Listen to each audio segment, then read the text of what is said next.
Part 1. The Garden Party. It was a crisp autumn afternoon in St. Mary Mead, the sort of day that made one want to linger outside and savour the simple pleasures of rural life. The sun, now low in the sky, cast a golden glow over the village, illuminating the charming cottages, the meandering lanes, and the carefully manicured gardens that dotted the landscape. A slight breeze stirred the fallen leaves, scattering them like confetti, but there was no chill to the air, only the faint warmth of late autumn's last embrace.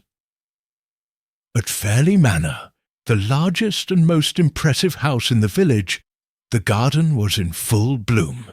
The meticulously tended roses, still clinging to life despite the season, gave off a sweet fragrance that mixed with the scent of freshly brewed tea and warm scones. Mrs. Miriam Fairley, the hostess, stood in the centre of the manicured lawn, a stately figure in a light blue dress, with a string of pearls at her throat, greeting her guests with a soft smile.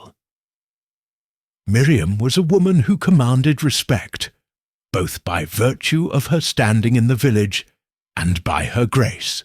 She had grown up in St. Mary Mead, and though her family had never been particularly wealthy, her marriage to Sir Reginald Fairley had elevated her to the highest echelons of local society. Her charitable works, her graceful presence at every village function, and her gentle yet firm manner had made her one of the most beloved women in the village. The party was a modest affair, a gathering of the village's finer residents, a few guests from nearby towns, and one intriguing newcomer. As always, the conversation turned to the ordinary things: the weather, the latest gossip about the baker's son, who had left the village to study in London, and of course the recent arrival of Miss Jeanette Trowbridge, a woman who had inherited the old Trowbridge estate just 2 months ago. Miss Trowbridge had arrived in St. Mary Mead with little fanfare, but quickly captured the attention of the village with her striking beauty and mysterious air. She was a tall woman with dark, penetrating eyes and raven hair that fell in soft waves around her shoulders. Though in her late 20s, she held herself with an air of maturity and experience that belied her youth.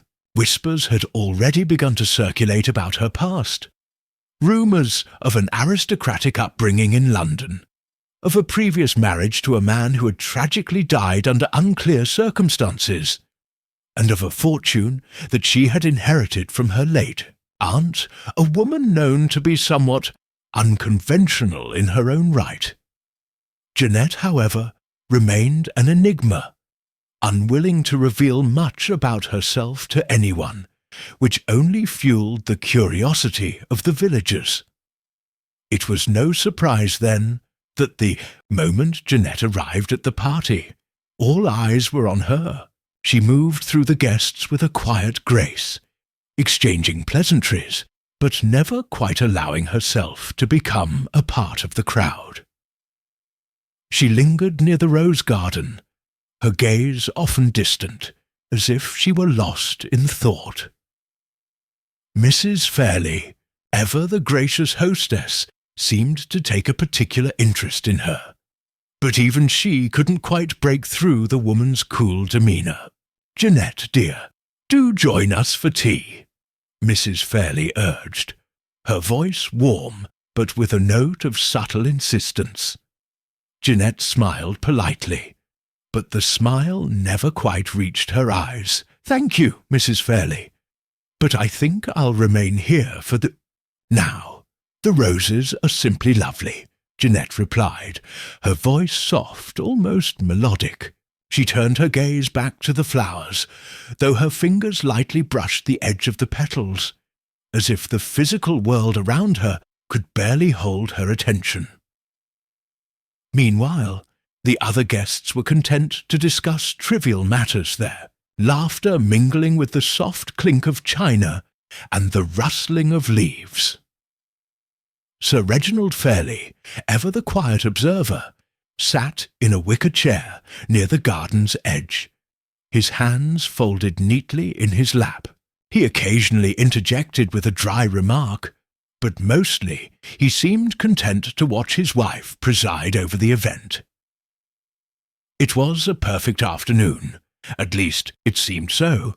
Then, at precisely 4:30 p.m., just as Mrs. Fairlie was offering a new batch of scones to the group, a sharp scream pierced the air. It was not the faint, shrill cry one might expect from a frightened child or an animal in pain. No, this was a scream of utter mindless terror, a sound that froze the blood in one's veins. The guests froze, their gazes snapping towards the source of the noise. It came from the far corner of the garden, near the rose bushes where Jeanette had been standing just moments before. As one, the gathering turned to see the young woman sprawled upon the ground, her body positioned in an unnatural manner, as though she had been struck down by an unseen force. There was a moment of stunned silence, followed by a flurry of movement. Mrs. Fairlie was the first to rush forward, her face paling as she reached Jeanette's side. "Jeanette! Jeanette, darling, are you all right?" she called, her voice tight with concern. She gently touched the woman's shoulder, but the cold, rigid stillness of Jeanette's body offered no response. Sir Reginald had stood too, his face drained of colour. "Jeanette! Oh, my God!" He fell to his knees beside her, grasping her hand in his, but the lifeless stare of her dark eyes told him all he needed to know. A gasp spread through the group, and one of the women, a local widow named Mrs. Pendergast, let out a horrified, strangled cry. "Is she?" she asked, but no one needed to answer her. The answer was painfully obvious.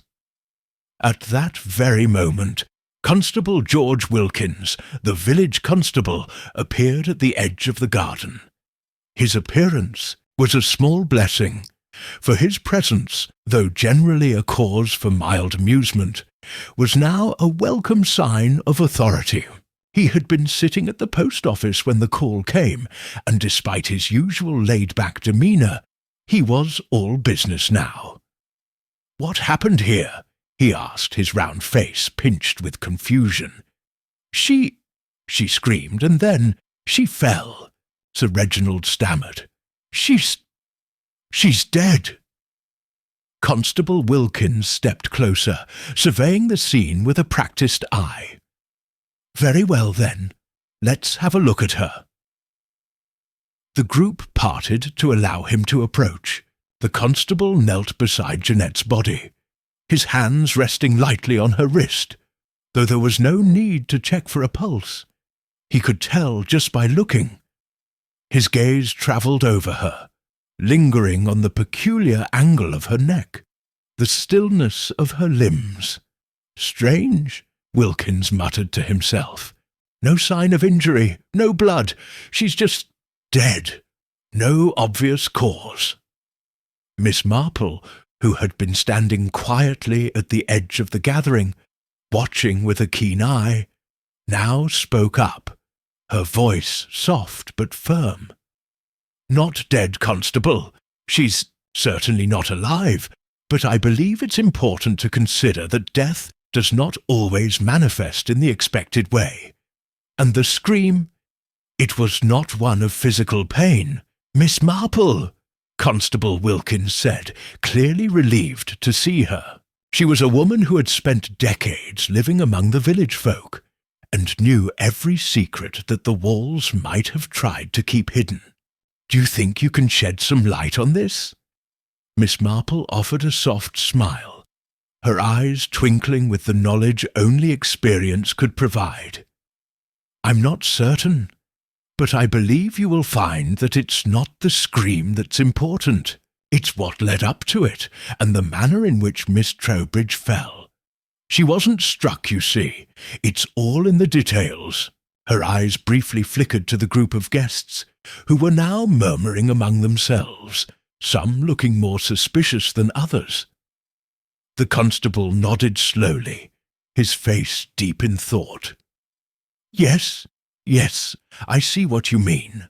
But we'll need to wait for Dr. Bartlett to confirm any of this." Miss Marple nodded, her sharp mind already working.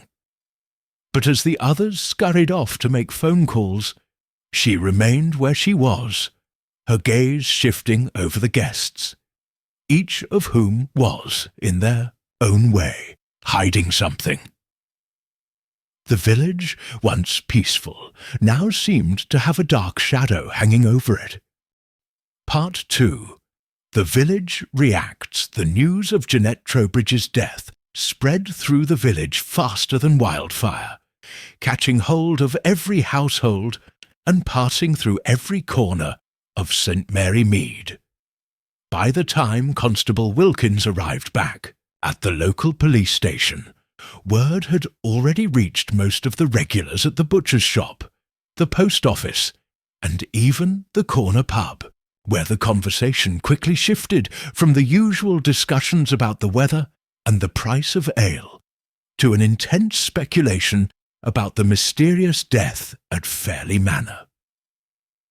Miriam Fairley, whose calm and collected demeanour had been unshaken moments before, now found herself utterly shaken by the sudden turn of events. She sat on the settee in her drawing-room, hands clasped tightly in her lap, her mind racing through the evening's events. Had she missed something? Was there a sign of trouble she had failed to notice? She had always been so attuned to the people around her, always able to see through their facades, and yet Jeanette had remained an enigma. "I should have known," she muttered under her breath, eyes flicking across the room, her mind returning to that fleeting moment in the garden when Jeanette had stood so apart from the rest of the group. She had been so distant, so withdrawn, as if she carried some terrible weight inside her. But who could have imagined this? Miriam's thoughts were interrupted by a knock at the door. "Come in," she called, her voice steady despite the unease in her heart. The door opened, and in walked Sir Reginald, looking grim. His normally composed manner was slightly shaken, and his usually bright blue eyes were clouded with confusion. He closed the door behind him and crossed the room to sit beside her. "Reginald, do you think? Is there any chance Jeanette could have taken her own life?" Miriam asked, her voice barely above a whisper. She had been considering the idea, but could not quite bring herself to believe it. "Not a chance," Sir Reginald replied immediately, his tone firm. "I don't believe it. She had no reason to." "But surely her past," Miriam ventured, trailing off. She had heard enough rumours about Jeanette's late husband and the mysterious circumstances surrounding his death to wonder whether it had played a role in what had happened today. "Her past?" Sir Reginald echoed, raising an eyebrow. "Miriam, you've heard those same rumours, haven't you? That poor woman was running from something, but what? And where did it lead her?" He paused, his gaze drifting over the room. "I know I've been a bit slow to realise it, but I don't think she was running from her past. I think she was being chased." Miriam's eyes widened at the implication of his words. "Chased? You don't mean someone—" "Someone might have come here to harm her. I don't know, Miriam," Sir Reginald admitted, his voice a mixture of uncertainty and fear. "But I'm starting to think this is more than just an accident." Meanwhile, In the village square, the mood was a mixture of gossip and confusion. A small group of women had gathered outside the bakery, whispering furiously about the events at Fairley Manor. Mrs. Pendergast, who had been the one to first spot Jeanette's body in the garden, was now speaking in hushed tones to Mrs. Gertrude Fawley, a local schoolteacher. "Well, I never did trust her," Mrs. Pendergast said, eyes flickering with a trace of something darker than mere suspicion. "There was something about that woman. I always felt she was hiding something, like a shadow followed her wherever she went." Mrs. Fawley nodded solemnly, her face set in the kind of expression that suggested she knew more than she let on. "I heard she was a widow," she murmured, as though sharing a long-held secret. "And that she was married to a man who, well, I don't think he died of natural causes. But surely she wouldn't have come back here if she was running from something like that," Mrs. Pendergast whispered. "Not to a quiet village like this." "I wouldn't be so sure," Mrs. Fawley replied, lowering her voice further. "People run from all sorts of things, don't they? Even the most peaceful places can become haunted when there's enough to hide." As the women exchanged their theories, a figure in the crowd, the local vicar, Mr. Philip Hughes, overheard their conversation. He stepped forward, his eyes twinkling with an unexpected sharpness. "Isn't it a bit early to be passing judgment?" he asked lightly, his tone both casual and pointed. "We've no idea what truly happened. The poor woman is gone. Let's not begin to speculate about her life and her death until we know the facts." The others fell silent at his words, some reluctantly conceding his point, but Mrs. Pendergast, ever eager to add a little more intrigue, couldn't resist. "Well, it's not just the death that's mysterious, is it, Vicar?" she said with a sly smile. "It's the way she died. Did you notice? No signs of violence, no marks at all. It's almost as if something, or someone, was keeping her still." "I think we should leave that to the constable," Mr. Hughes said, his voice firm. "We know nothing, and all this talk is only making things worse." But it was clear that Mr. Hughes's words fell on deaf ears. The gossip continued to swirl as the women began to disperse, each with their own theory about Jeanette's death, and the village became abuzz with questions that had no answers. Yet, inside Fairley Manor, Constable Wilkins had already been, joined by Dr. Bartlett, the local physician, who had arrived with his customary speed despite the hour. He bent over Jeanette's body, carefully checking her pulse, though they all knew it was a formality, and making a detailed assessment of her condition. "What do you think, Dr. Bartlett?" Constable Wilkins asked quietly, his voice tinged with confusion. Dr. Bartlett straightened, wiping his hands on his coat before replying. "It's curious, Wilkins, very curious. No external injuries at all, no sign of a struggle. In fact, everything about her suggests she simply collapsed, but it doesn't explain the scream. There's no medical reason I can find for this kind of sudden, unexplained death. She could have been frightened into it, or something more sinister." "But what?" Constable Wilkins asked, his brow furrowing. "What could cause a woman to die like this?" Dr. Bartlett shook his head. "And I don't know, but I'll need to conduct a thorough post-mortem to understand what happened. Until then, I think it's best if we don't jump to conclusions." "Of course," Constable Wilkins said, though his mind was already racing through the possibilities. Something about this felt off, something he couldn't quite place. At that very moment Miss Marple entered the room, having followed the men from the garden at a distance. She had observed everything in her usual quiet manner, taking in the reactions of the others, the subtle shifts in demeanour, the small overlooked details that others missed. "I suppose this is not the time for idle musings, is it?" Miss Marple said gently, breaking the heavy silence in the room. Her eyes, sharp and steady, met Dr. Bartlett's. The doctor offered her a faint smile. "I don't believe it ever is, Miss Marple." "Quite so," she replied, her voice soft, but filled with an undeniable authority. "But it seems to me that the real mystery here isn't why Jeanette died, but how she managed to hide all her secrets so well." The constable and the doctor exchanged a glance. Miss Marple's gaze wandered over the room, her thoughts already turning over the puzzle. It wasn't just a murder, it was something deeper, something that had been carefully orchestrated. "I'll be sure to look into it," she added with a smile that was more knowing than kind. The villagers continued to talk, to gossip, and to search for answers.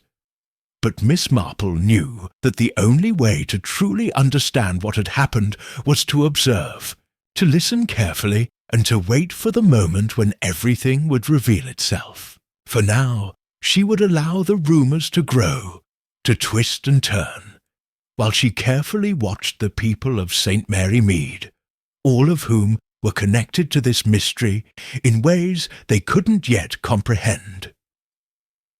The first act of the puzzle had been laid, but the game, as Miss Marple knew well, was far from over. Part 3. Early Investigation. The morning after Jeanette Trowbridge's death dawned chilly and grey, an oppressive fog hanging over St. Mary Mead. It was the kind of weather that made one wish to stay indoors, drink tea by the fire, and let the outside world continue on without their interference. But for Miss Marple, there was no staying inside, no retreating from the mystery that had so suddenly arrived at her doorstep. As she prepared herself for the day, her mind was already racing through the events of the previous evening, sorting through fragments of conversation, glances exchanged, and every subtle clue she had caught. The pieces of the puzzle were scattered, but Miss Marple had always had a remarkable gift for seeing the patterns where others saw only chaos. She had decided to visit Fairley Manor, though not with the boldness of a detective. No, Miss Marple was careful in her approach. She understood the value of being unobtrusive, of making her presence seem almost accidental, as if she were simply part of the backdrop of village life. It was in this way that she could gather the most valuable insights, for people often revealed more about themselves when they thought no one was watching. As she made her way down the narrow lanes of the village, her thoughts turned to the people involved. Sir Reginald Fairley, the grieving widower, had been the most visibly shaken the night before. Miriam Fairley, his sister-in-law, had seemed composed but distant, as though there was something simmering beneath her calm exterior. Then there was Dr. Bartlett, the local physician, who had been the one to pronounce Jeanette dead. His quick arrival at the scene, his calm demeanour, and his refusal to speculate too freely all spoke of a man accustomed to the unknown and the unexplained.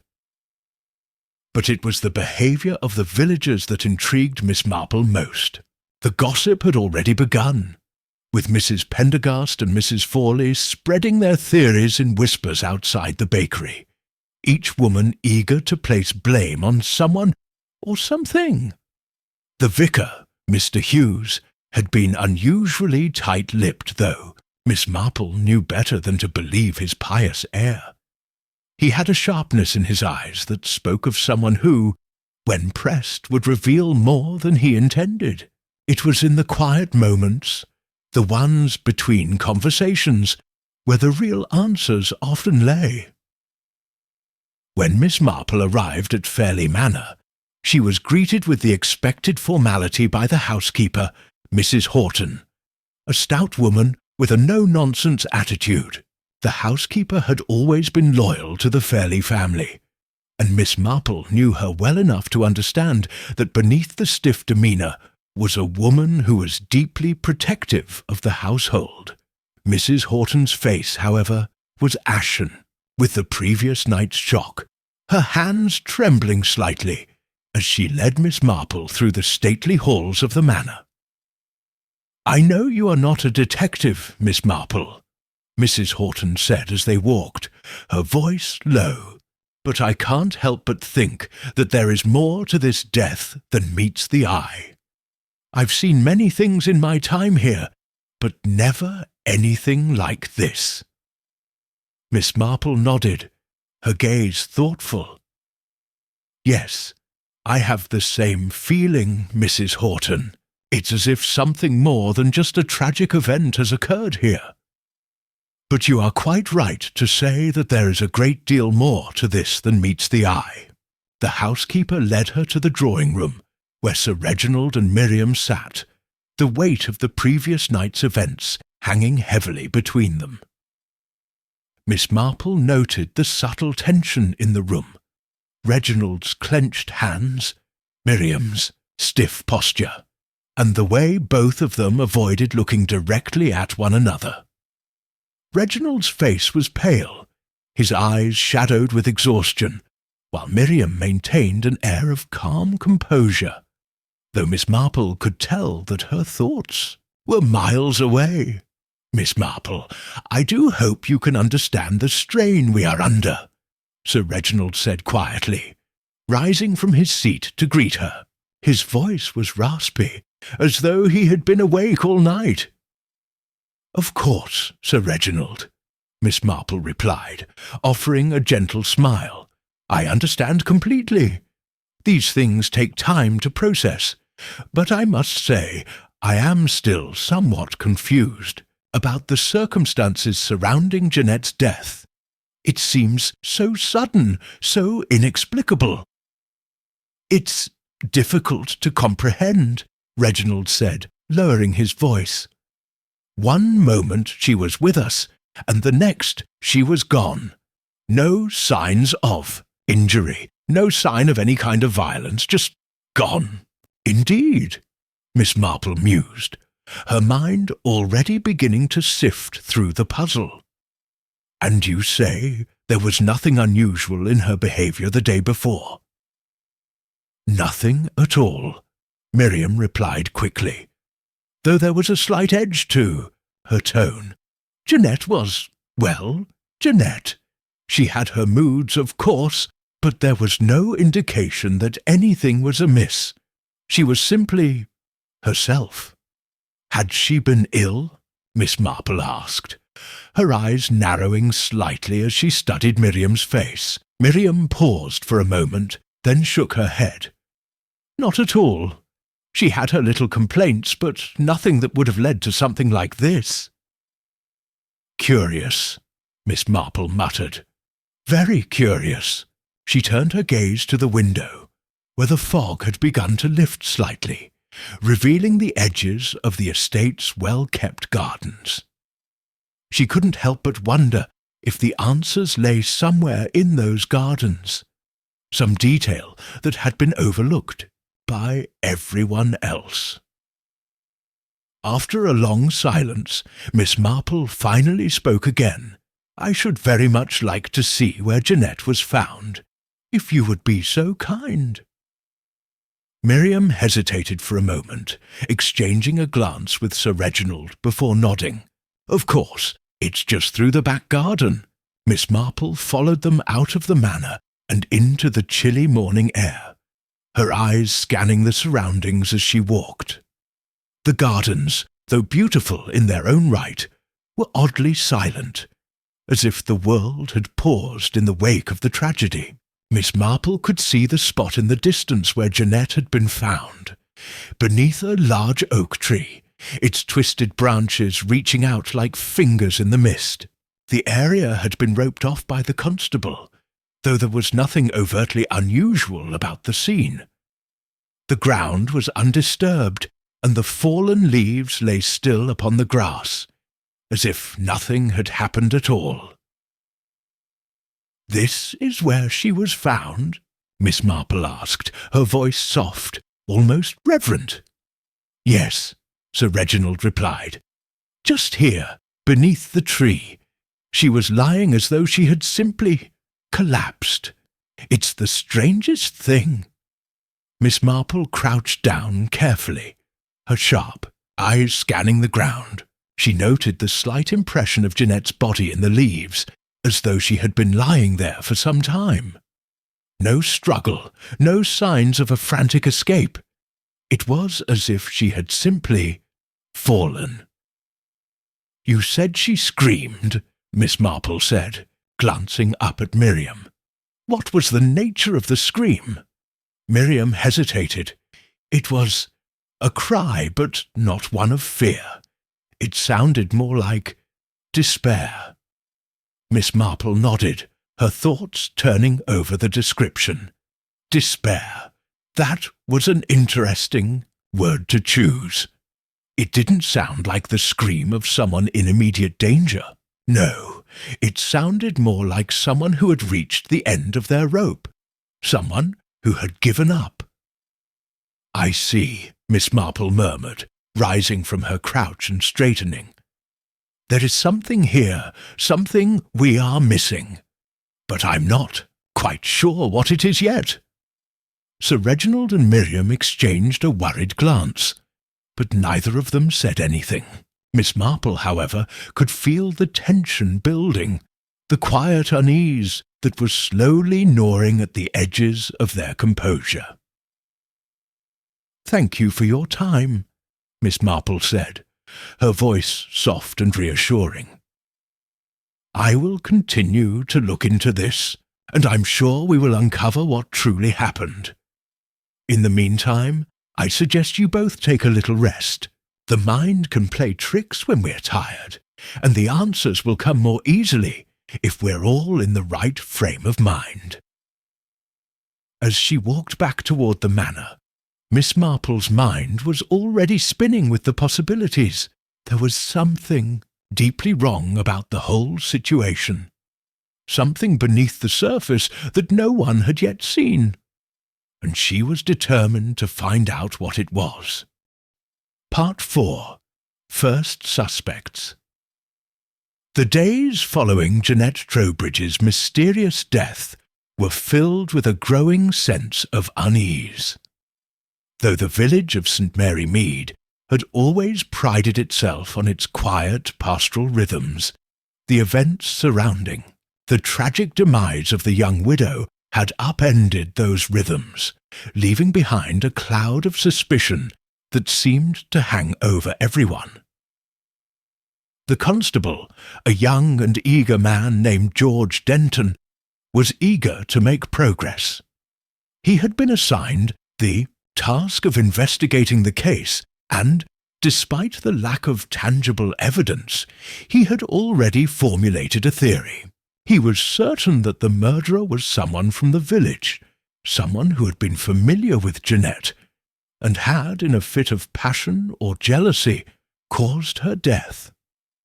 Of course, George Denton did not possess the delicate powers of observation that Miss Marple did. His conclusions were hasty, and perhaps driven more by his desire for a quick resolution than by a thorough understanding of human nature. At the same time, the gossip had reached a fever pitch. The villagers, many of whom had once been friendly neighbours, were now looking at each other with suspicion, as if each conversation held a hidden meaning. The dinner parties and tea gatherings that had once been the heart of social life now seemed like breeding grounds for whispered theories and furtive glances. It was during one of these gatherings at Mrs. Pendergast's home that the first suspect emerged. Mrs. Pendergast, an elderly widow who had spent much of her life in St. Eaton, Mary Mead, was a keen observer of village affairs.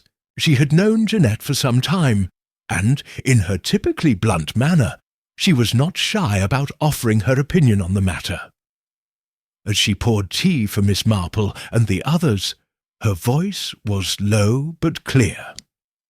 "It's Miriam. Mark my words," Mrs. Pendergast said, her sharp eyes gleaming with certainty. "She's been looking after Sir Reginald since the day he lost his first wife. And now, with Jeanette gone, who do you think will step in and take her place? Why, Miriam, of course. She's been plotting all along." Miss Marple listened quietly, her gaze fixed on the elderly woman. Mrs. Pendergast was not one to speak lightly, and her opinion carried weight in the village. But Miss Marple was not quick to accept her theory. People were far more complicated than that. A single motive, especially one as simplistic as ambition, rarely explained a crime as complex as this one. "And you believe she killed Jeanette for that?" Miss Marple asked gently, her voice laced with mild curiosity. "I do," Mrs. Pendergast replied, nodding vigorously. "It's as plain as the nose on your face. She's always been so devoted to Reginald, hovering around him like a moth, too, a flame. And now, with Jeanette out of the picture, she'll be able to step into the role she's always wanted." Miss Marple didn't respond immediately. She simply sat back in her chair, sipping her tea. Her mind was already turning over Mrs. Pendergast's words, trying to make sense of them. Miriam's devotion to Sir Reginald was well known, but could that alone have driven her to murder? There was something more at play here, something deeper. "I'll take that into consideration," Miss Marple said after a moment, her tone non-committal. The conversation shifted to other matters. Miss Marple's thoughts lingered on Miriam fairly. The woman was an enigma. On the surface, she appeared to be the epitome of a dutiful sister-in-law, calm, collected, and fiercely protective of her brother-in-law, Sir Reginald. But there was something unsettling about the way she carried herself, something that Miss Marple could not quite place. She was too controlled, too perfect in her composure. Miss Marple had learned long ago that the most perfectly constructed exteriors often hid the deepest cracks. The next day, Miss Marple decided to pay Miriam a visit, not as a detective, but as a friend.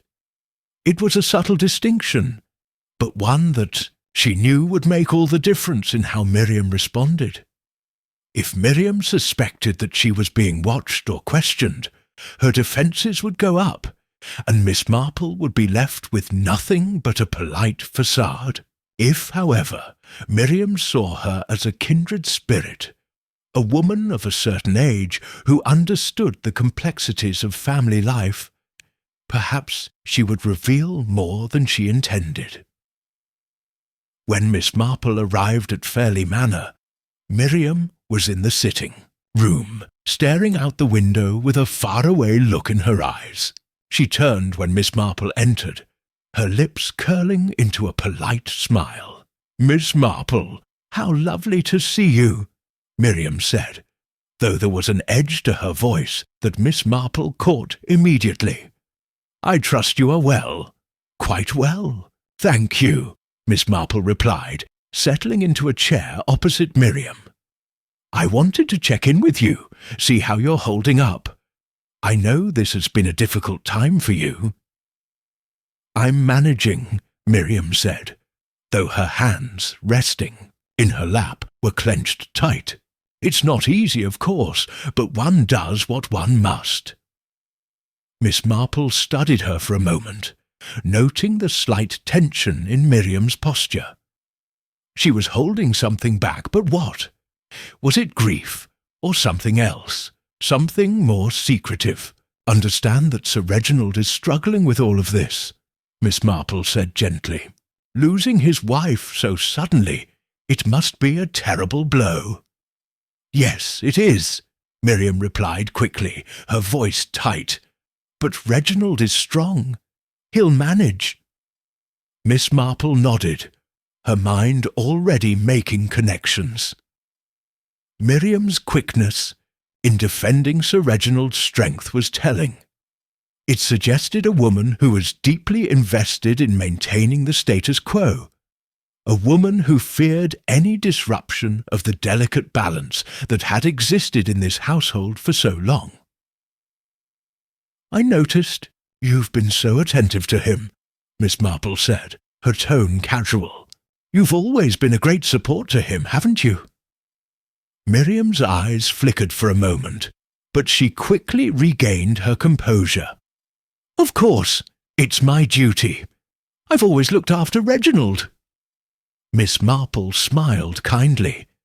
"It must be difficult for you, having Jeanette's presence in the house, always hovering around, no matter how much you tried to keep things in order. She was a beautiful woman, but she wasn't really like you, was she?" Miriam stiffened, but Miss Marple could see the way her jaw tightened. There it was, the reaction Miss Marple had been waiting for. Miriam's words were calm, but her body betrayed her. "I don't understand what you mean," Miriam said slowly, her voice laced with ice. "Jeanette was a lovely woman. I had no problem with her." "Of course," Miss Marple replied, her voice soothing. "It's just that sometimes a house can become crowded with more than just people. Sometimes it can become crowded with emotions, jealousy, resentment. Even the most well-mannered person can be driven to do things they might regret." Miriam's eyes narrowed, but before she could respond, a knock at the door interrupted the tension. Miss Marple glanced toward the door as it opened to reveal George Denton, the young constable, his expression grim. "Miss Marple, Mrs. Fairley," he said with a slight bow. I hope I'm not interrupting. I need to speak with you both about the investigation." Miss Marple stood, her gaze shifting briefly back to Miriam. The woman's expression had returned to its usual calm, but Miss Marple could see that a seed of doubt had been planted. The real investigation was just beginning. As George Denton entered the room, Miss Marple couldn't help but feel that things were about to take a much darker turn. Part 5. The Unseen Hand. The atmosphere in Fairley Manor shifted as Constable George Denton stepped into the sitting room. His eager face was set in a serious expression, and though he tried to appear in control, Miss Marple could see the subtle tremor in his hands as he fidgeted with the brim of his hat. The situation was more complicated than even he realized. "Good afternoon, Miss Marple, Mrs. Fairley," Denton greeted them, his tone more formal than before. "I'm sorry to disturb you, but there's been a development in the investigation." Miss Marple nodded, her sharp eyes taking in the constable's demeanour. She had noticed that the young man's confidence was waning as the case unravelled. A quick resolution seemed to have slipped through his fingers like sand. "What's happened?" Miss Marple asked softly, her voice steady. She knew that if there were anything significant, Denton would feel compelled to tell her, and the fact that he'd come to her meant he was in need of guidance. "Well," Denton began, adjusting his stance nervously, "it's about the autopsy. The doctor has confirmed something that wasn't quite clear initially. The poison found in Mrs. Trowbridge's system wasn't a common type. It's a rare compound, one that would have been difficult to acquire unless you had specialized knowledge or the right connections. Miss Marple's eyes narrowed slightly, though her face remained impassive. A rare poison. This was a twist she hadn't anticipated. Poison was not something that a casual killer would use. It required careful planning, precision, and knowledge. "And what does that suggest?" Mrs. Fairley asked, her voice suddenly sharp. She had been quiet up until now, but Miss Marple could sense that the news of poison had shaken her. That someone in the village is familiar with poisons. Denton hesitated. Not exactly. What the doctor suggests is that the poison might have been procured from someone with medical or botanical training. It's not something that can be easily obtained from a common source. That narrows it down considerably. Miss Marple's mind was already turning, and she made no attempt to hide the fact. So, someone who has access to medical knowledge, or perhaps someone who spends time studying rare plants, could have procured this poison. She mused aloud, her eyes flicking between Denton and Miriam. And might it be someone who's been around Sir Reginald for years? Miriam's gaze darted away for just a moment, before she regained her composure.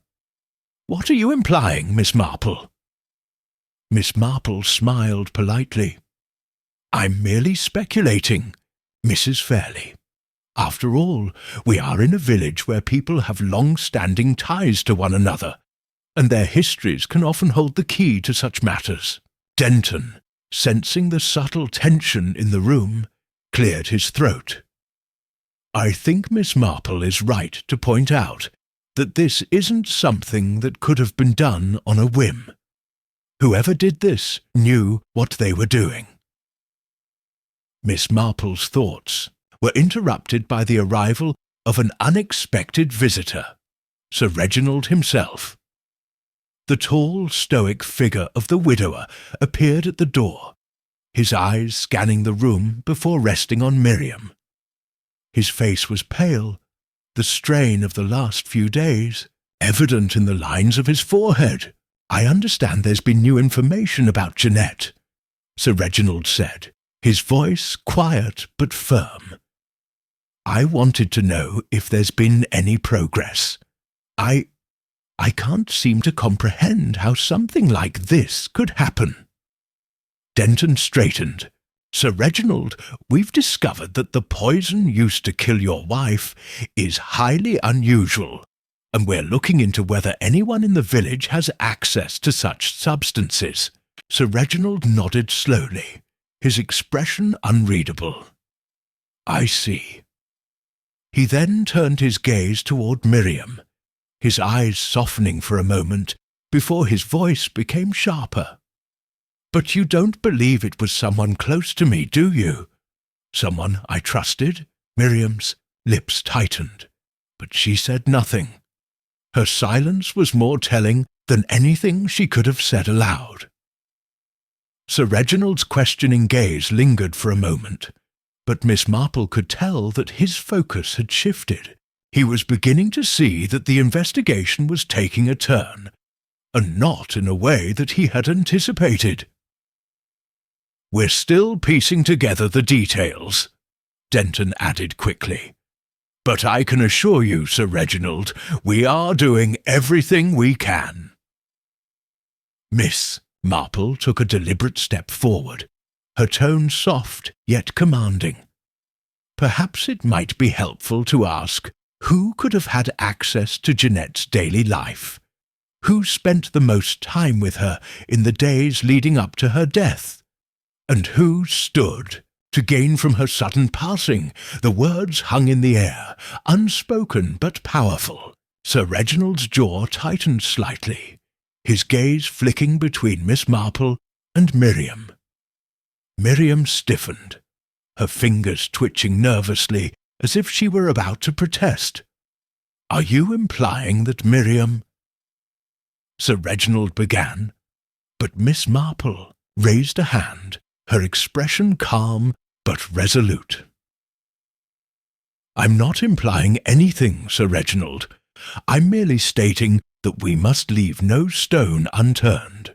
Sometimes the person closest to a victim is the least likely suspect, and yet that very proximity can offer the most opportunity." Miriam stood abruptly, her chair scraping against the floor. "I will not stand here and be accused of—" she began, her voice trembling with anger. Miss Marple cut her off smoothly. "No one is accusing anyone, Mrs. Fairley. We're simply looking for the truth. And the truth, as you well know, can sometimes be uncomfortable." Miriam fell silent, her eyes narrowing. She glared at Miss Marple, her face flushed with barely contained emotion. "I've had enough of this," Miriam spat. "If you think I—" Before she could finish, Sir Reginald raised his hand to silence her. His expression was a mixture of frustration and helplessness. "Miriam, please." He turned toward Miss Marple. "I understand your reasoning, but you must also understand that Miriam has been my support throughout this ordeal. She would never— You don't know her as well as you think," Miss Marple interjected softly. The tension in the room was palpable, and Sir Reginald seemed to falter under Miss Marple's piercing gaze. For the first time, he seemed uncertain, his hands clenched by his sides as if grappling with something unspoken. As the conversation wound to an uneasy close, Miss Marple felt the weight of the unspoken truth settling in. The murder was not about jealousy, nor ambition, nor any simple desire for gain. This was something more. The poison had been carefully chosen, administered with precision, and most importantly, had been intended to send a message. Miss Marple had already begun to form a theory in her mind, one that involved more than just the people in the room. There was a deeper, hidden hand behind Jeanette's death, one that might not belong to a single person at all. The game was afoot, and Miss Marple had only just begun to see its intricate, tangled threads. Part 6. A Web of Deceit. The rain began to fall in earnest as Miss Marple sat alone in her cosy drawing-room, the soft patter of raindrops against the window only amplifying the quietness of the moment. Her mind was alive with the details she had gathered from the last few days, and as usual, her thoughts ran in quiet circles, weaving together the disparate pieces of the puzzle that was Jeanette Trowbridge's death.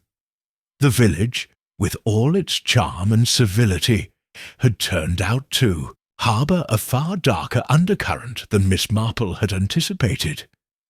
She had been patient, always observing. Now the pieces were beginning to align, and soon she would know the truth. Of that she was certain. The light of the fire flickered in her room, casting dancing shadows along the walls as she absent-mindedly stroked her knitting. Her thoughts drifted back to the recent conversation at Fairley Manor. Sir Reginald, with his air of quiet mourning, seemed more concerned with maintaining appearances than with finding the truth.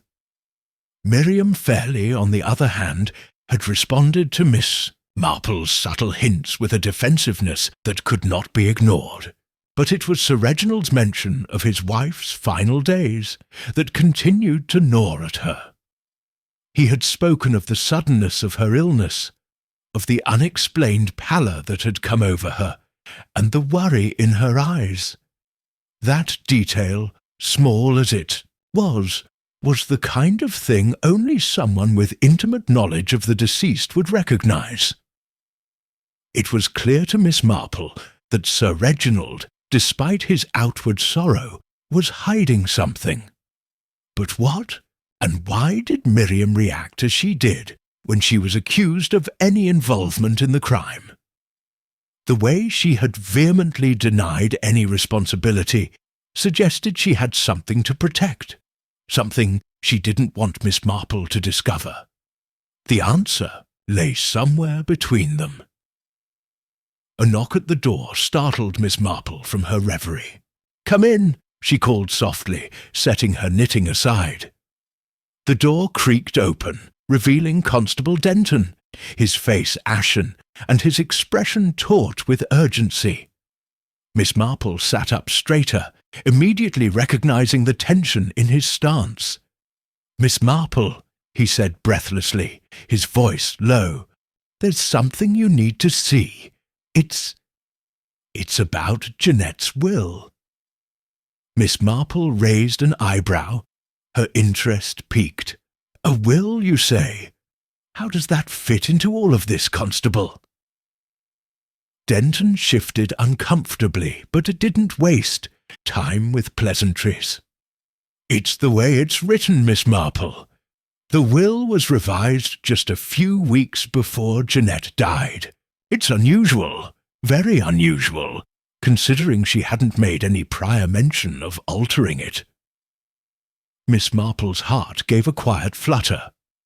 A will? Altered so recently? That was significant.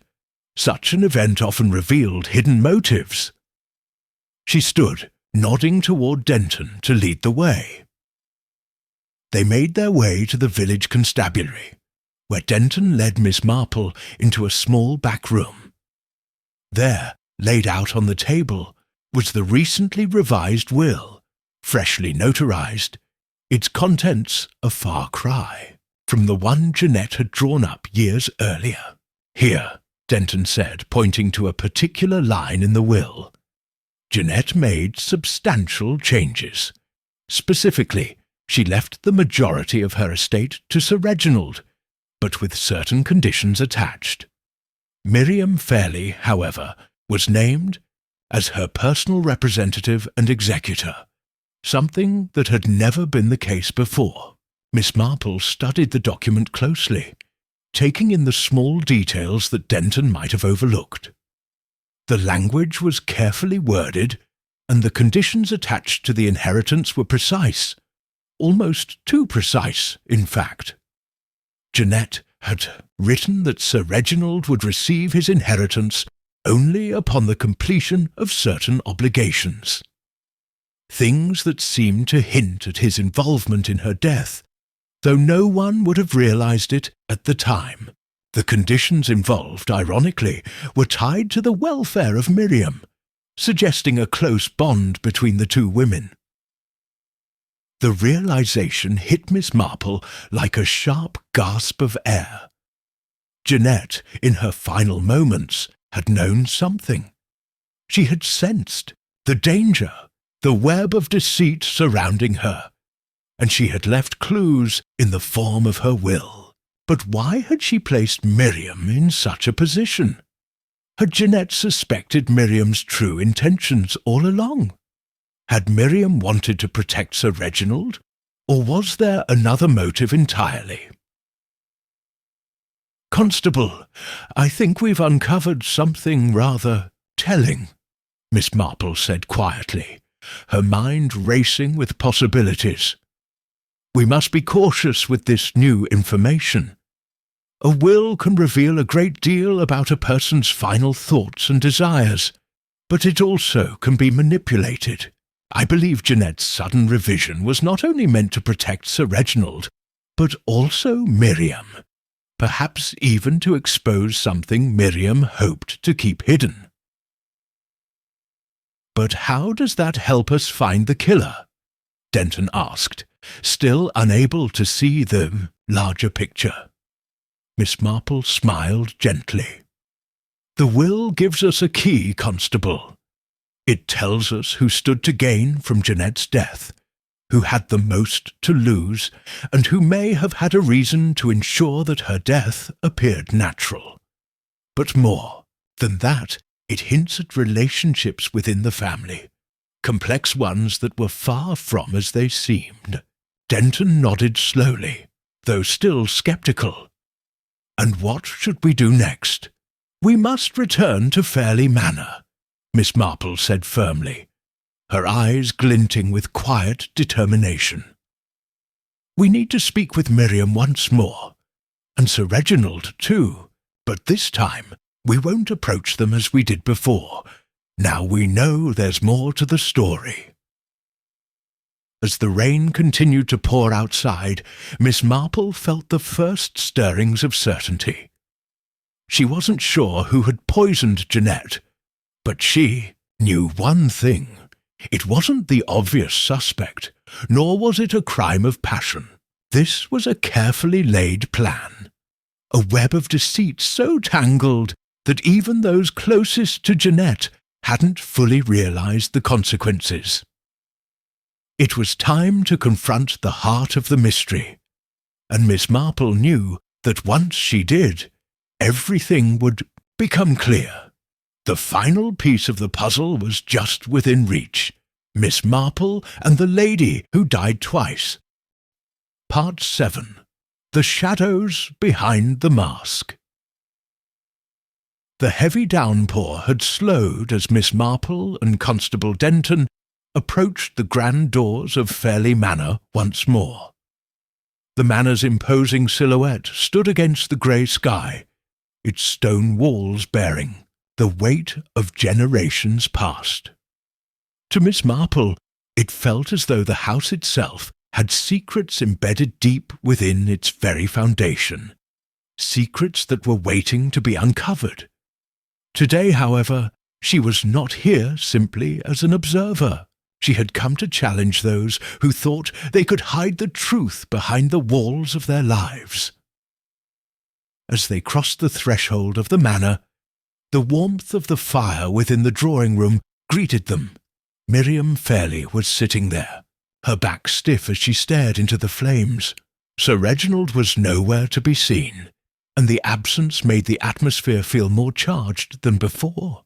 "Good afternoon, Mrs. Fairley," Miss Marple greeted, her voice as calm as ever, but her eyes sharp as she assessed Miriam's stiff demeanour. Miriam didn't even glance up at first. "Miss Marple," Miriam replied curtly, her tone devoid of the usual warmth. She seemed distracted, but Miss Marple could sense the undercurrent of anxiety beneath the cool exterior. It was not the reaction of a woman who had just lost a loved one. It was the reaction of someone who had been cornered and was now trying to maintain composure. "Has Sir Reginald retired for the evening?" Miss Marple asked, keeping her tone polite but probing. Miriam's lips twitched before she spoke, her voice laced with something that sounded like impatience. "He's out walking the grounds. He does that now, whenever he can't seem to find rest. It's been hard on him, you know. Losing Jeanette, it's not something anyone could prepare for. Yes, I imagine it's a difficult time for everyone," Miss Marple replied, though her words were more an observation than a question. She took a step further into the room, taking in the subtle changes since her last visit. The polished furniture and perfectly arranged decor seemed almost oppressive in their perfection. But Miss Marple had learned long ago that appearances were the first thing to examine when seeking the truth.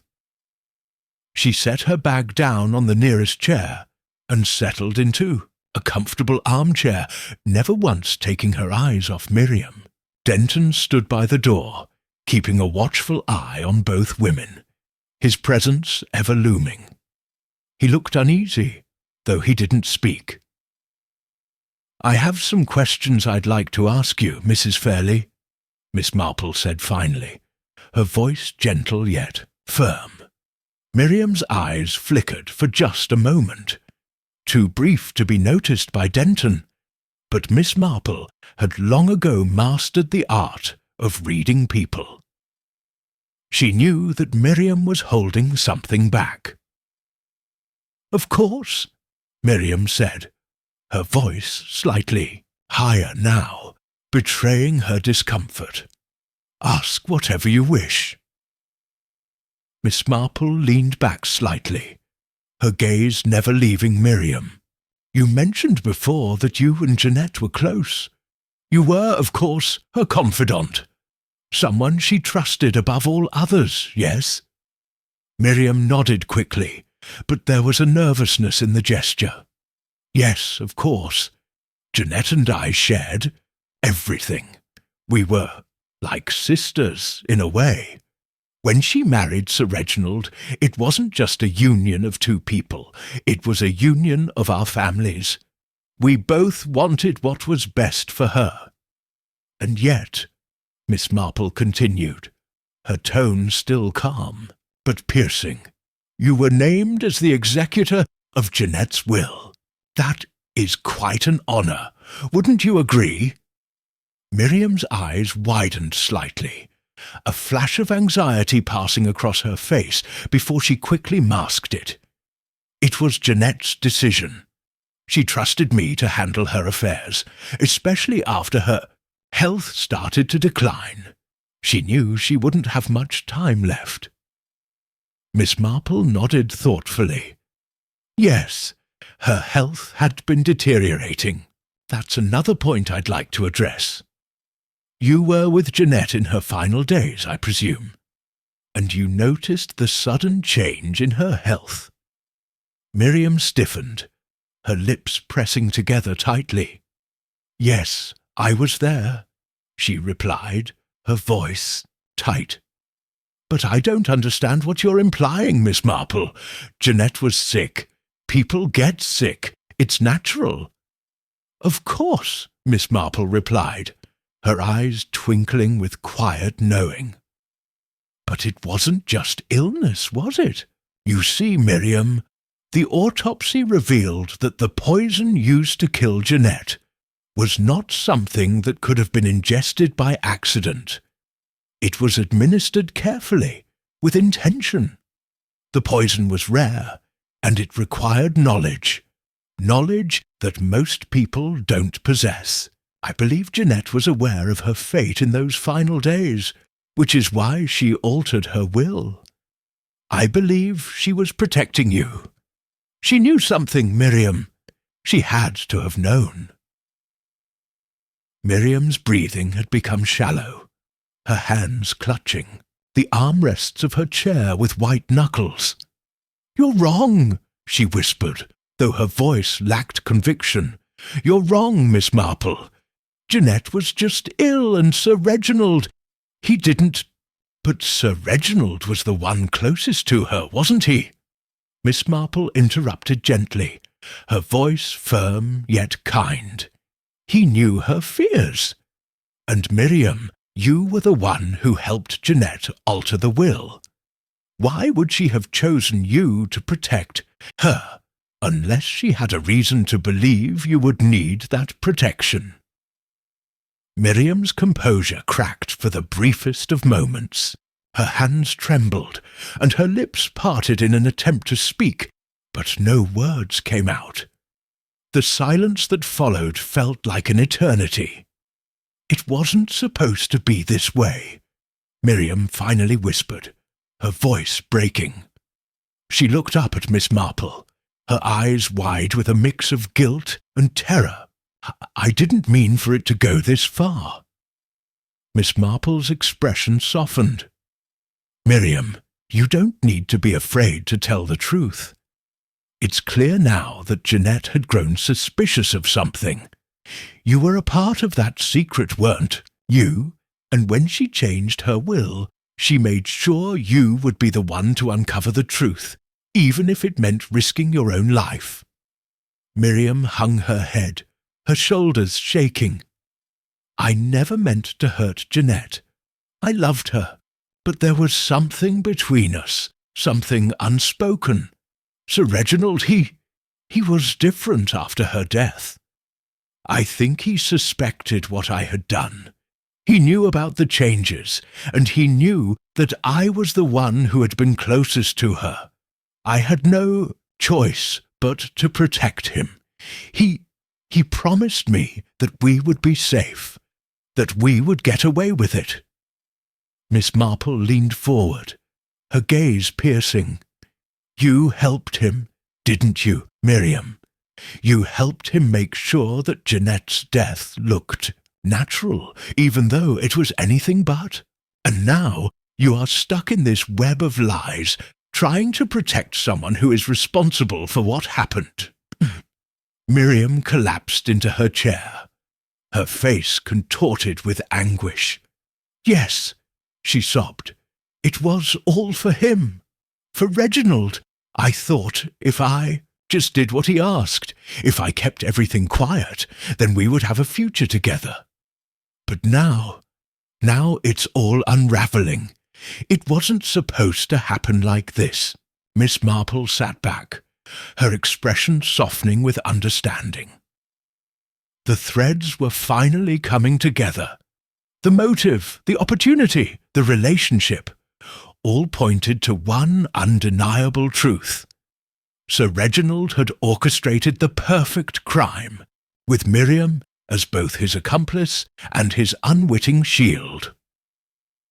As Denton stepped forward, Miss Marple gave him a small nod, signalling the constable to take action.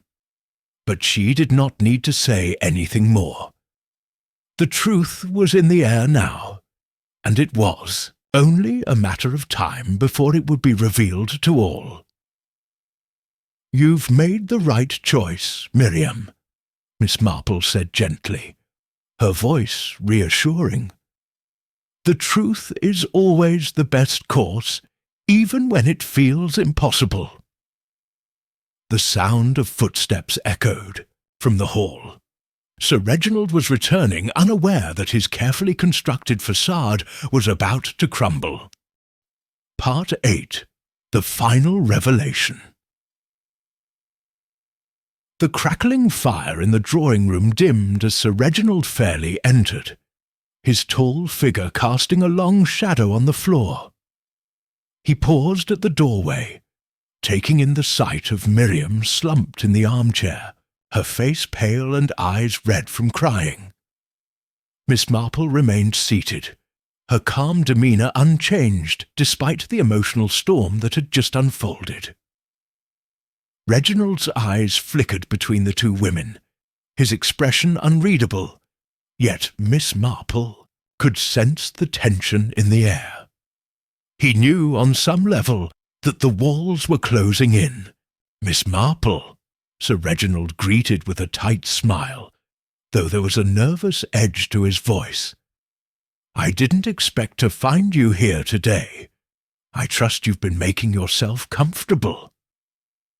Miss Marple's eyes never left him.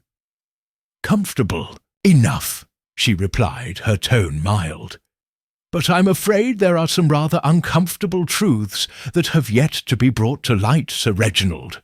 Reginald's smile faltered slightly, and he took a cautious step into the room. I don't know what you mean. Miriam and I have nothing to hide. Miriam flinched at his words, her gaze dropping to the floor as though ashamed of the truth she had only just begun to admit. Miss Marple, however, was resolute.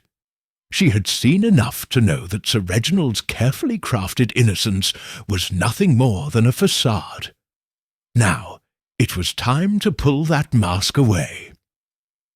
Let me remind you, Sir Reginald, Miss Marple said softly, that Jeanette's death was not natural. Her sudden decline was no mere illness, and the poison that killed her was rare, deliberate and methodical. It's not the sort of thing someone stumbles upon by accident. Reginald's eyes flashed with something, anger, fear, or perhaps both, but he quickly regained his composure. I told you before, Miss Marple, Jeanette was sick. She had been ill for quite some time, and there's nothing more to it. Yes, Marple's gaze hardened. "I've spoken to your wife, Sir Reginald. I've spoken to Miriam, and I've uncovered the truth. You didn't just lose your wife to illness. You killed her, didn't you? You and Miriam worked together to make sure her death looked like an accident. You knew she had changed her will, and you feared that she might expose you." For a moment, there was only silence. Reginald's expression contorted with a blend of rage and disbelief, but Miss Marple could see the cracks forming in his carefully constructed wall. "You think you can accuse me of murder so casually?" Reginald sneered, taking a step forward. "You have no proof, no evidence. You're grasping at straws." "Oh, I have proof, Sir Reginald," Miss Marple countered, her voice unwavering. "The autopsy, the will, the statements from those who knew Jeanette, everything points to you. You were the one closest to her, the one who benefited the most from her death. You were the one who had the motive, the means, and the opportunity." Reginald's jaw tightened, and his fists clenched at his sides. "I don't have to stand here and listen to this nonsense. Miriam and I did nothing wrong. Nothing at all." Miriam, still seated in her chair, looked up at Reginald. Her eyes were filled with a mixture of guilt and fear. But there was something else there too. Regret. She had seen the truth now, and she had come to realize that the man she had once loved and tried to protect was the very one who had brought her to this point. "Reginald," she said quietly, her voice shaky but steady. "We've lied for so long. I've tried to protect you, but I can't do it anymore. It's over. Jeanette didn't deserve this. No one did." Reginald's face twisted in fury.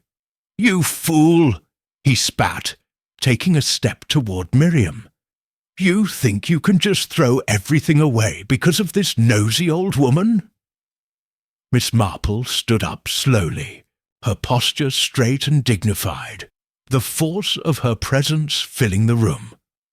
"I'm not here to listen to your threats, Sir Reginald. I'm here to see justice done. And justice will be done, no matter how much you try to run from it." Reginald froze, the realization settling in that his web of lies was finally unraveling. He took a step back, his face pale now, the anger replaced by a creeping fear. "You think you can expose me? You think I'll just let you walk away with this, Miss Marple?" he asked, his voice dropping to a cold, venomous tone. "I won't go down alone." Miss Marple's gaze softened, but only for a moment. "No, Sir Reginald," she said, her voice steady but filled with quiet authority. "You won't go down alone. Miriam will face the consequences of her actions too. But I suspect, deep down, you know she's not the mastermind here. You are." Reginald's lips curled into a bitter smile, but it was a smile devoid of triumph. "You think you can control this? You think you have all the answers?" "I don't need to control anything, Sir Reginald," Miss Marple replied with a quiet confidence. "The truth always finds its way to the surface, no matter how deep you try to bury it." The Constable Denton, who had been silently observing, stepped forward now, his expression grim. "I think it's time for you both to come with me," he said quietly, his voice laced with authority. Sir Reginald looked at Denton, then back at Miss Marple. For the first time there was a crack in his composure, a moment of vulnerability that spoke volumes. "You won't get away with this," he muttered under his breath. Miss Marple gave him a pitying look. "The only thing I've ever wanted, Sir Reginald, is for the truth to be revealed. And now It will be. You're not the first to try and escape it, and you won't be the last." As Denton moved to arrest Reginald, Miriam remained seated, her gaze fixed on the floor. The weight of her actions had finally caught up to her, but there was a glimmer of relief in her eyes. She was no longer trapped in the lie. The truth had been set free, and in that moment it was all that mattered. Miss Marple turned to leave, her job complete, but as she reached the door, she paused and looked back one final time at Miriam. "You may not feel it now, but this is the first step toward your redemption," Miss Marple said softly, before exiting the room and leaving the darkness of the past to be washed away by the truth. As the door clicked shut behind her, Miriam whispered to herself, "It's over. At last, it's over." Part 9. The Echoes of Justice. The small village of St. Mary Mead had not seen such a commotion in years. The trial of Sir Reginald Fairley was the talk of every household, every corner shop, and every gathering. Word had spread quickly that the wealthy, seemingly upstanding man who had been revered in the community for decades was now facing charges of murder, and it had left an indelible mark on the town. Despite the mounting evidence against him, Sir Reginald remained defiant.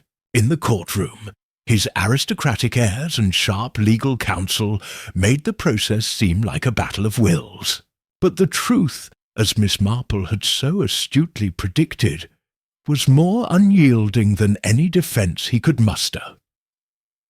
Miriam, on the other hand, had faced the inevitable reckoning with far less resistance. Though she had played a crucial part in the poisoning of her cousin Jeanette, her involvement had been out of fear and manipulation. As the days passed, the community began to see her not as a cold accomplice, but as a victim, victimized by her own misplaced loyalty to a man who had no loyalty to anyone but himself. Miss Marple had already anticipated this, of course. She knew that the public's compassion would inevitably shift toward Miriam, the poor woman who had been trapped in a lie for too long. The question now was how Miriam would handle the inevitable consequences of her actions. The trial had been exhausting for everyone involved, but as the final day came, the whispers in the court were not about the defence's attempts to wrangle an acquittal, but about how deeply the accused had fallen from grace.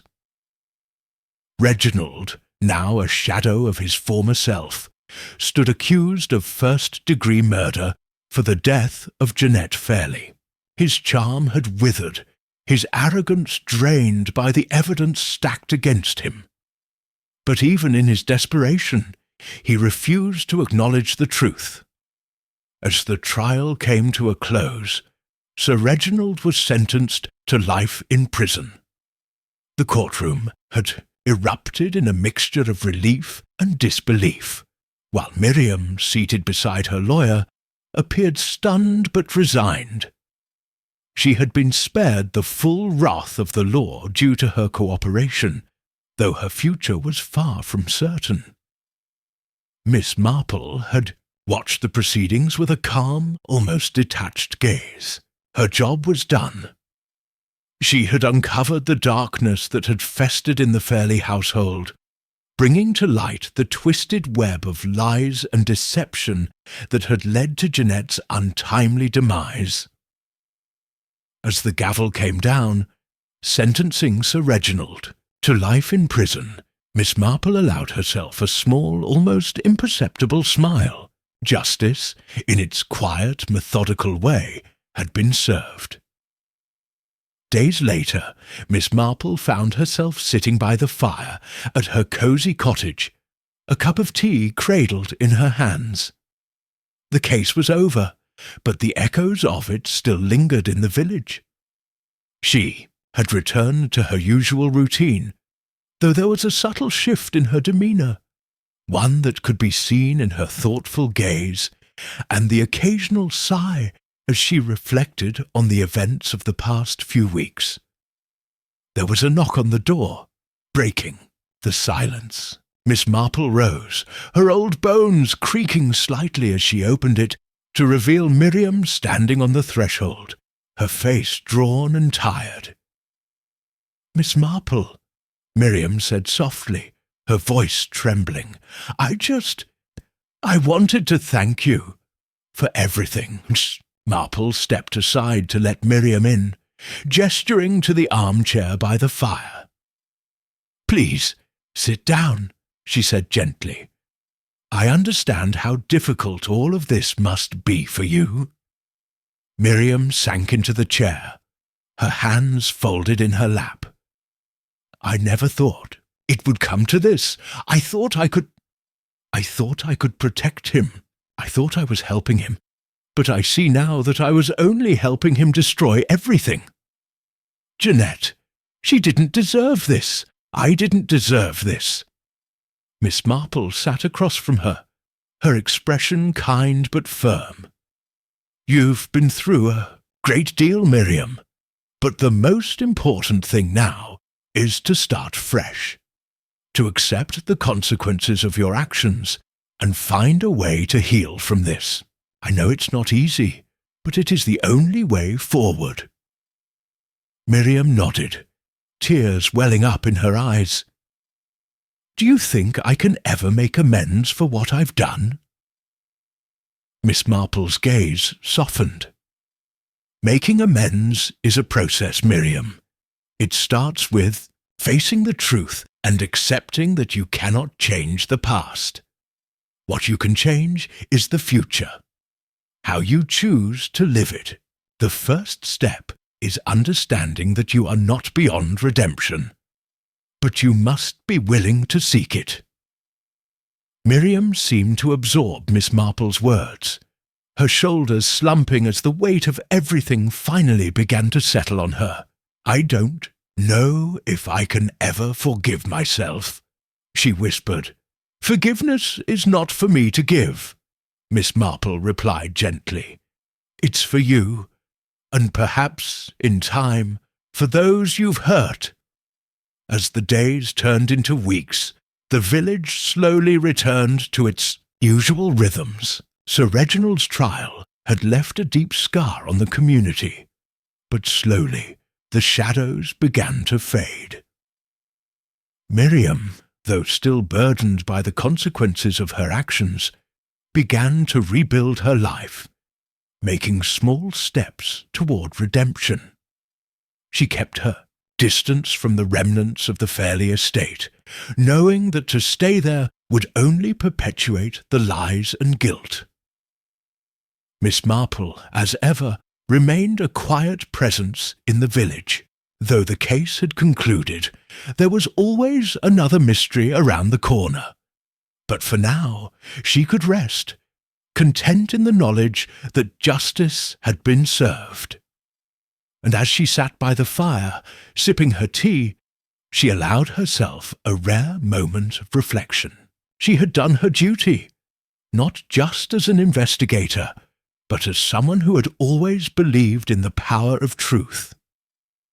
Sometimes, she mused aloud, the answers are right in front of us.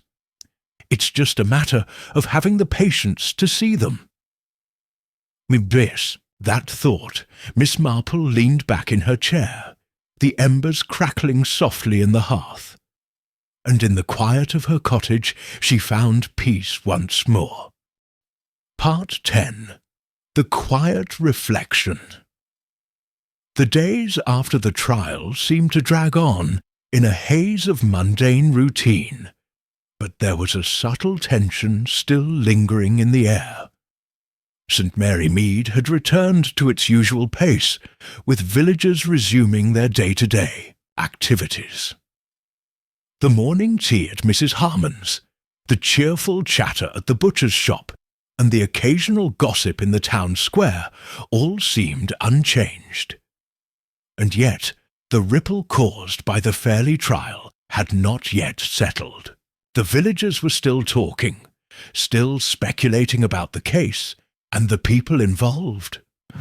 Miss Marple, however, was not one to get swept up in the tempest of idle chatter.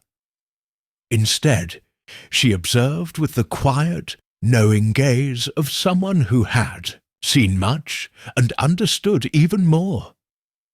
The village, she reflected, was forever altered by the scandal, and yet life would continue, as it always did. She sat in her cosy sitting room, knitting a woolen scarf as she watched the rain gently tapping against the window. The fire crackled in the hearth, and the warmth of the room was a stark contrast to the cold, damp weather outside. It was the kind of afternoon that invited reflection, a time to pause, look back, and take stock of the events that had unfolded. But what truly captured Miss Marple's attention were the changes in the people of St. Mary Mead. It had been years since such a scandal had touched the quiet village, and the murder of Jeanette Fairley had left a mark on all who were involved. Miriam, the quiet, humble woman who had once been content to stay in the shadows of her powerful cousin, was now walking a new path, one of redemption, albeit a difficult and uncertain one. Miss Marple had seen that, in her heart, Miriam yearned for forgiveness, but Miss Marple also knew that forgiveness was something she would have to earn over time. It was not a gift easily granted, nor one that could be rushed. But what of the others? What of those who had watched from the sidelines and offered their own speculations without truly understanding the gravity of the situation? The police, for example. Inspector Redman, a well-meaning but somewhat bumbling officer, had been eager to close the case quickly. He had latched on to Sir Reginald as the obvious culprit, convinced by the evidence and the circumstances. But Miss Marple knew better. It wasn't just about the facts. Sometimes it was the subtle things, the small pieces that didn't quite fit, that led to the truth. Redman had done his best, but it had been Miss Marple's insight into human nature, her understanding of people's behaviour and motives that had ultimately led to the revelation of the true murderer. She could not help but wonder whether Redman would ever fully understand the depths of his own limitations. There was also the matter of Sir Reginald himself. It was strange to think that such a man, once admired and respected, had fallen so far.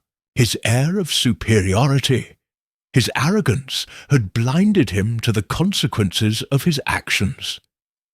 In the end, Miss Marple believed that it had not been a thirst for power or wealth that had driven him to murder, but something far simpler. Fear of losing control. Fear of being exposed for the man he truly was. And in his fear, he had made a fatal choice.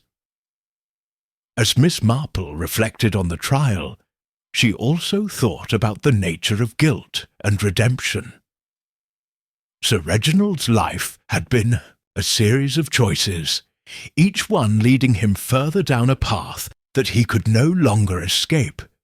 Miriam's life, too, had been shaped by her decisions, though hers had been clouded by manipulation and a desire to please a man who had never truly cared for her.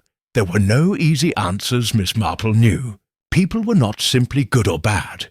They were complex, layered beings, shaped by their pasts, their experiences, and their choices. In the end, it was the choices we made that defined us, and the consequences of those choices that shaped our futures. A few days after the trial, as the village settled into a somewhat uneasy peace, Miss Marple found herself walking along the cobblestone paths toward the church. It was a crisp autumn afternoon. the trees standing tall in their autumn hues of gold and amber.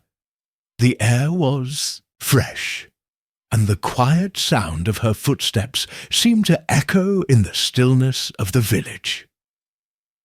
As she passed the familiar homes and gardens, Miss Marple's thoughts drifted to the people she had known over the years.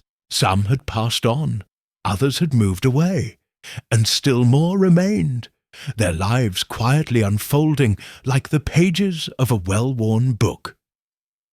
It was always the same in St. Mary Mead. Life moved in cycles, and the drama of one generation was often forgotten by the next. But Miss Marple knew that even in the most peaceful of places, darkness could lurk. It was a fact she had learned time and again. And it was this understanding of human nature that had made her such a valuable asset in solving the Fairley case. She had seen beyond the surface, beyond the smiles and pleasantries, to the deeper truths that lay hidden beneath. As she entered the church, the quiet hum of the organ filled the air. Miss Marple took a seat in her usual pew, her eyes drifting to the stained glass windows that cast colourful shadows on the stone floor. The quiet contemplation of the church was a welcome contrast to the tumult of the trial. Here, in the sanctuary, there was peace, and yet, even here, Miss Marple's mind could not escape the puzzle that had been set before her. She was lost in thought when the sound of footsteps approached from behind. Turning slightly, she saw Miriam walking toward her, her face pale, her eyes uncertain. "Miss Marple?" Miriam said softly, her voice almost a whisper. "I wanted to thank you again, for everything. I've been thinking a lot about what you said, about redemption. I'm trying to make things right, but I know it won't be easy." Miss Marple smiled warmly, patting the seat next to her. "Redemption, my dear, is not a quick or easy process, but it begins with acknowledging the truth. You have taken that first step. The rest will follow in its own time." Miriam nodded, though her expression remained heavy with regret. "I don't know if I'll ever feel like I deserve to move forward, but I'll try. I'll try for Jeanette, for everyone I've wronged." Miss Marple watched her for a moment, her gaze thoughtful. "You've taken the hardest step, Miriam. The road ahead may be long, but as long as you continue to seek the truth within yourself, you'll find your way. Life is often a series of steps, and each one, no matter how small, leads you somewhere." The two women sat in silence, the soft sound of the organ filling the space between them. It was a moment of quiet understanding, a rare connection forged in the midst of tragedy. As the service began, Miss Marple offered a final, knowing glance at Miriam before turning her attention to the altar. There were many mysteries in the world, some of them solved, some of them still waiting to be unravelled. But as Miss Marple sat there, her mind at peace, she understood one thing with certainty. The most important mystery of all was the human heart. And it was in understanding that mystery, with its complexities and contradictions, that the true resolution was found. The village of St. Mary Mead may never be the same again, but life, as Miss Marple knew all too well, had a way of moving forward. The quiet, unassuming detective had done her part, and in doing so had uncovered not just the answers to a murder, but the deeper truths about the nature of guilt, redemption, and the human condition. In the end, it was not the crime that mattered most, but the lives touched by it and the lessons learned along the way.